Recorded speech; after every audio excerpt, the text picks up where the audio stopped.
Yeah, make sure to get those magnificent breasts. Is that okay? Gotta make them earn their keep, right? That's right.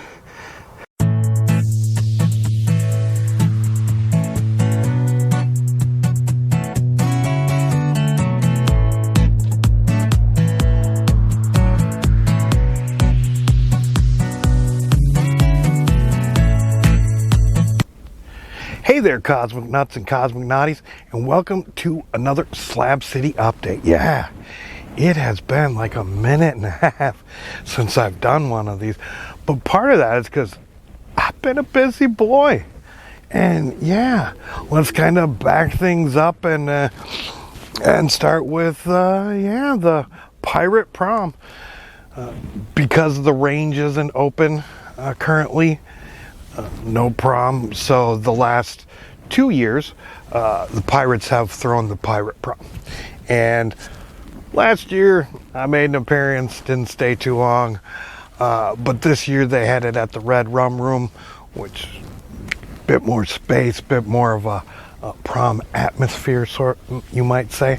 I was meeting up with Wanna Wander and a few other people, so yeah, I hung out with them, had a good time, and yeah, prom's the end of the season, so things slow down, right? Yeah, that wasn't necessarily the case for me this year, and in fact, right after prom, I got some visitors that you may all know, especially if you hang out in the live streams at all. Arizona Traveler, Carlos Z, and McV came down, and they brought me some resources for building and stuff like that. Wood from a project that they were done with and wasn't needing. So yeah, I took those scraps, got to meet them. They brought down some food and I cooked it up for them, and we had a pretty decent meal. And Carlos Z brought his kids down, so we even lit off some fireworks. And this side of the slabs, that doesn't happen very often. So it was kind of met with mixed emotions. Some people were upset, other people were cheering. But, I mean, you got to do some stuff for the kids right once in a while, right? And yeah, it was wonderful meeting you, AZ Traveler and Carlos Z, and great to have you back, McV. So, as that's kind of going on, then also had another somebody who comes into the live streams, Marcellus. She stopped down with her friend on their way to the Grand Canyon, and brought me some Washington weed, as well as some seeds for the garden and stuff like that. So it was really nice meeting you all as well. Then the very next day after Marcella left, 2 of the clutches of the Muscovy ducks hatched, and a week later on my birthday, the 3rd one hatched, and now I have 42 ducklings in total running around. And so, yeah, that's kind of kept me on my toes and busy and things like that. Then, like I said, the 3rd clutch hatched on my birthday. And for my birthday, I did a takeover of the Red Rum Room. And I ended up smoking 3 briskets. I made 2 big pans of green bean casserole, as well as some mashed potatoes and gravy, and brought that down to the Red Rum Room to feed people for free. And I do know it says I don't buy alcohol, but I did bring a few handles down to the Red Rum Room to share with people, give away for free. Food was free, alcohol was free. If you wanted chasers, you had to pay for that. And I also was the DJ for the evening. And what I did, which has been kind of popular in the past, and I think it worked again, is I took a song from every year that I've been alive, something that I like. Maybe it has some meaning. Maybe I just dance to it. I don't know.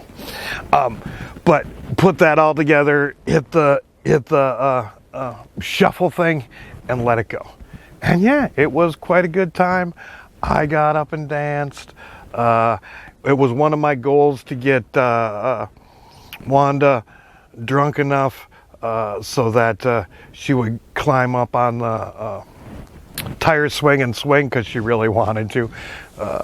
So like, I'm gonna make this happen, and it happened. And in case you haven't seen that, you should go check out Wanda Wander's page. She has a little video about my birthday. Maybe I'll put it in the link, as well as I did it live streaming that night as well. So because I mean, a lot of the people in the live stream chats, I do consider my friends, and this was a way that I was able to share that with them. So if you're not a normal watcher of the live streams, maybe go check that one out. You might like that. And also, I should mention that Dave Lowe came down for my birthday, as well as Numbnail came down for my birthday. Those are the two people that let me know they came into town for my birthday. But yeah, it was a quite good time. And then if there wasn't enough partying going on,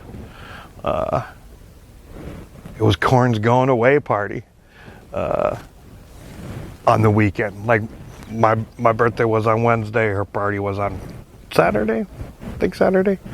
And so I did go to that.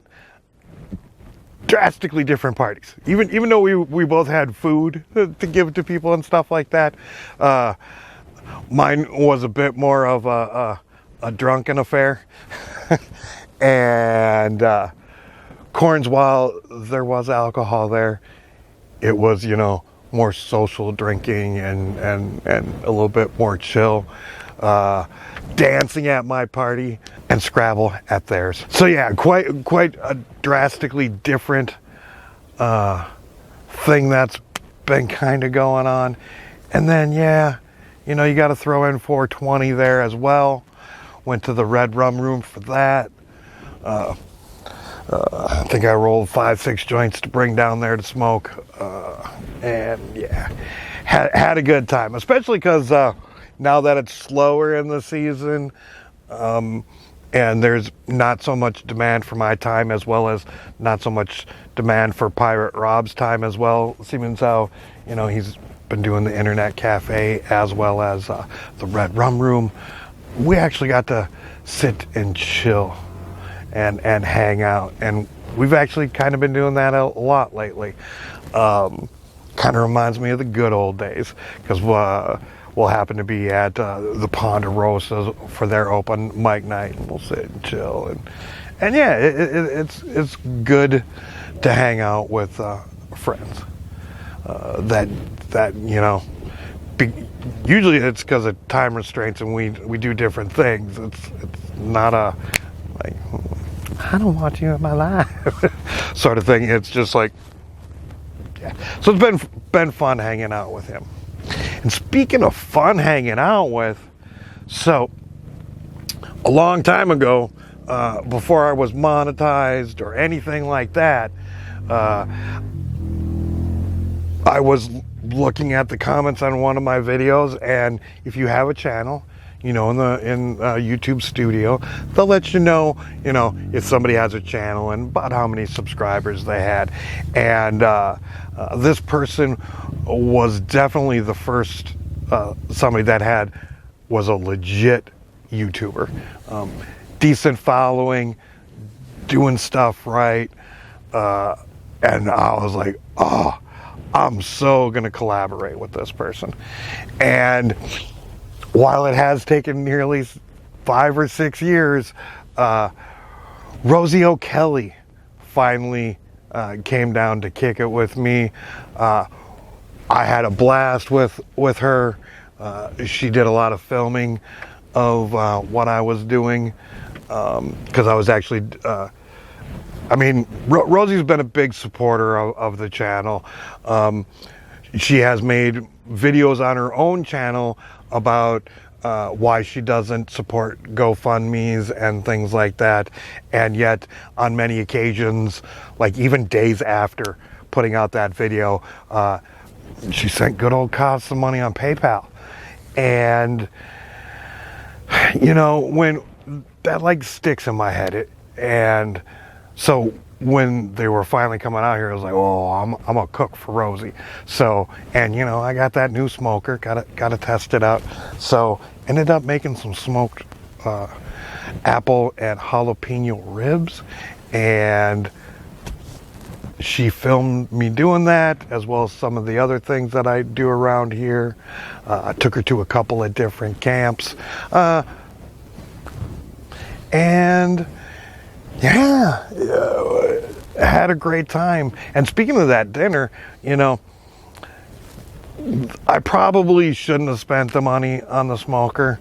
I probably should have waited. Maybe got it toward closer to fall, when, you know, the need for a bigger one would be handy.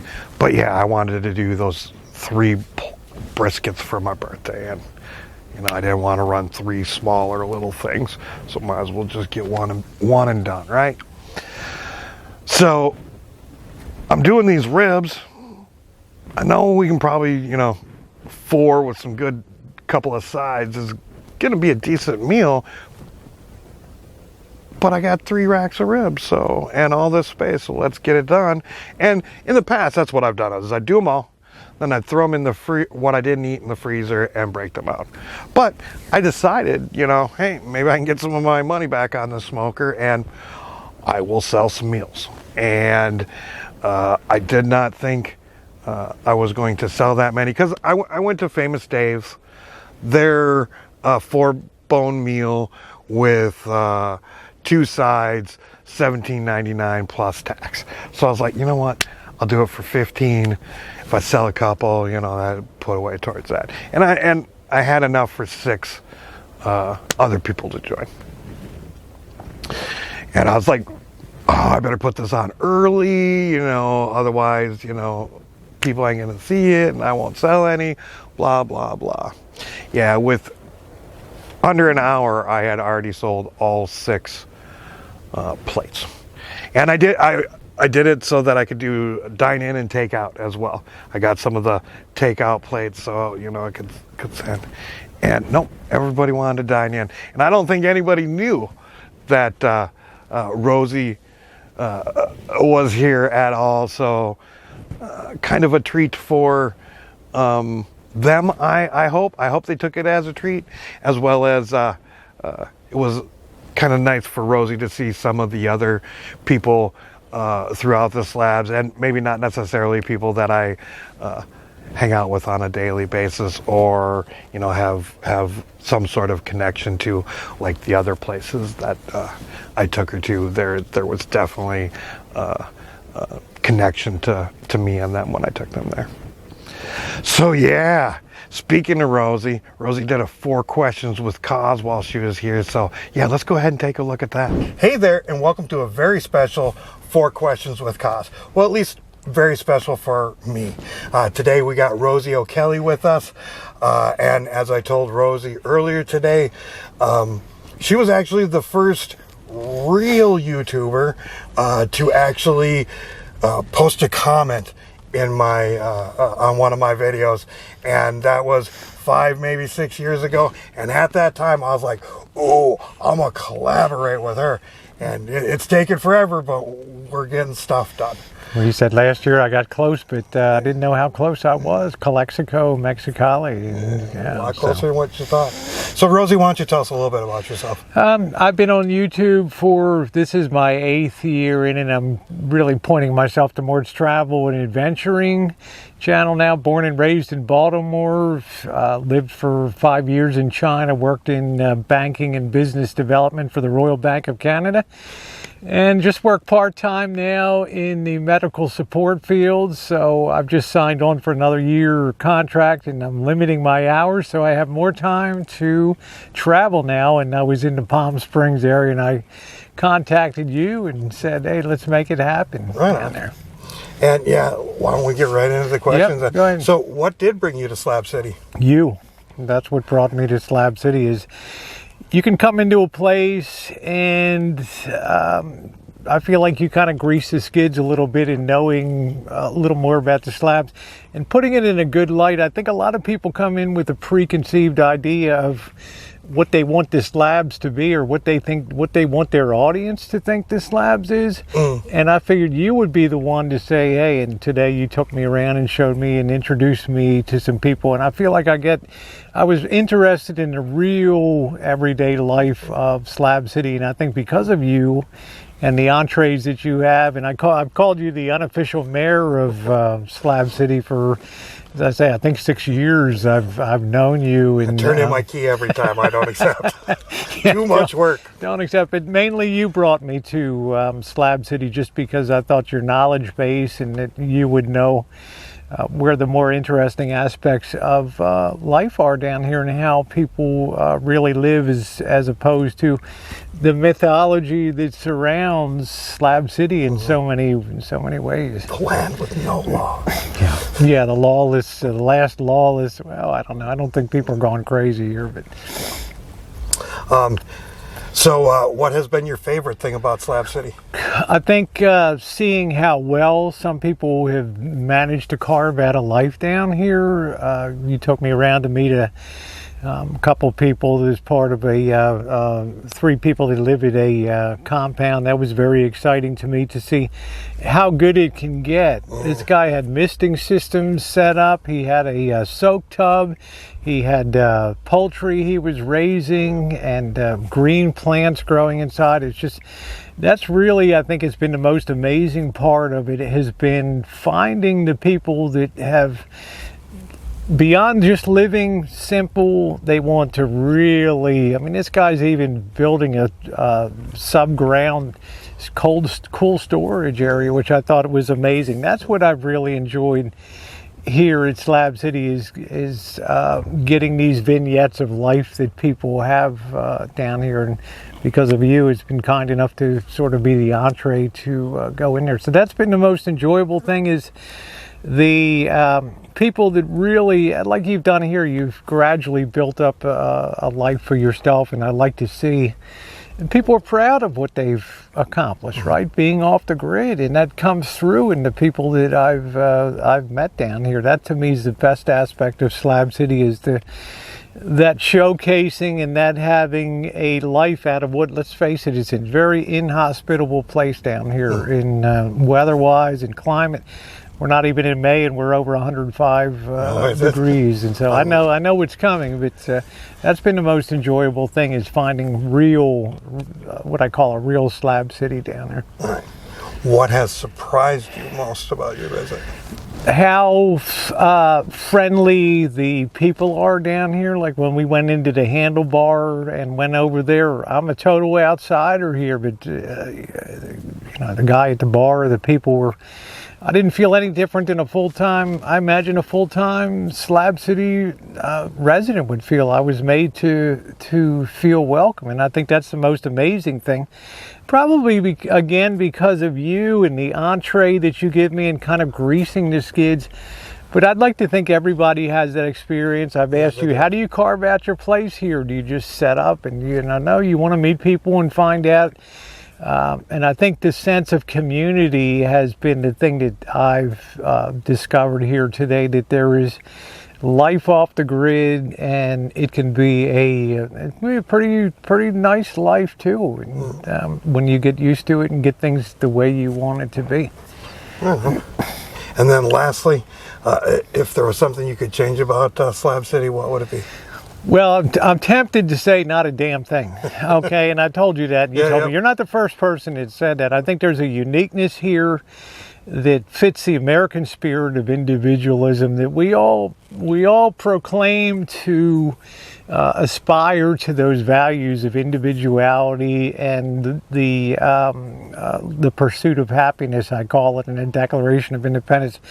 Your pursuit of happiness was different than my pursuit of happiness was, but yet we're here today talking to each other and finding out. There's really nothing I would change down here. If I could change perceptions a little bit about that, I mean, people will comment on garbage and things like that, but it's the reality of being out in the middle of nowhere. So there's really nothing that I would change here, and I think it all adds to the uniqueness of the of Slab City down there. Right. And yeah, that's another 4 questions with Coz. Well, I do think that that's got us all caught up now. Hopefully I'll be a little bit better about getting these out on a regular basis. But until then, peace, love, and all that hippie jazz. Send Coz some money on PayPal so he can buy himself something to eat. Then he won't have to sell his body to Albanian men on the street. Where broke hippies living out in the desert, no money and no shoes. And he may smoke the marijuana, but at least he won't spend it on booze. If you enjoy Coz's videos with their off-the-grid DIY